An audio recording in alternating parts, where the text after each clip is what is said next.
I grew up, we have a cabin that's on the river, and so Rockbridge Baths is sort of, I grew up in Lexington, but we had this second home out there on the river, and then my mother and father in the early 1970s moved to Rockbridge Baths, and I think I showed you the house that they had, which was right at the confluence of the Hayes Creek and the Maury River. And so they lived there between, I think, about 1972 until 2005. And so it was sort of a second home to me.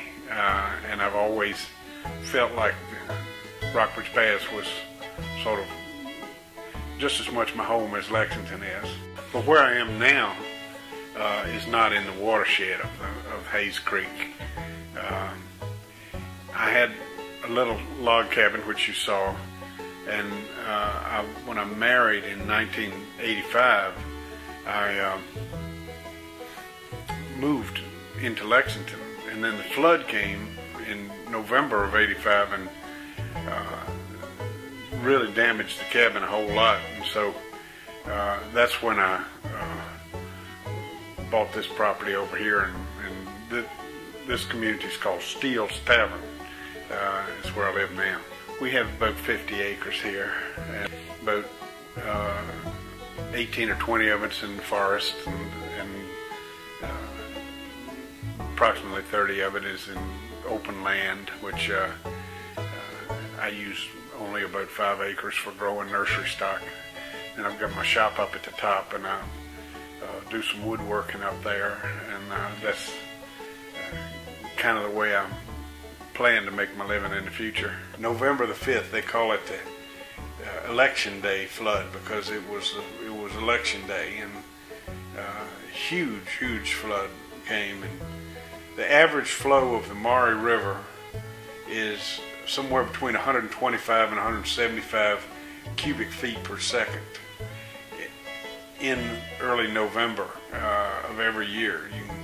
And that day that flood came, the flow on November the 5th of 1985 was 43,000 cubic feet per second. Carved a new river channel overnight behind my cabin. Things changed a lot. I mean, the whole landscape changed in that flood. So some of our worst floods we've gotten from, down in the Caribbean and hitting the Gulf Coast and continuing to drive. The Hurricane Camille in 1969 was a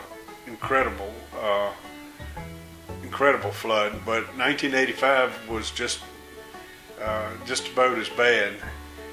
It was worse in Rockbridge Baths than 1969.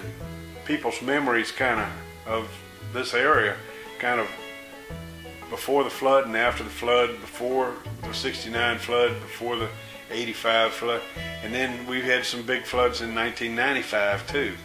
So we've had some, quite a few high water events.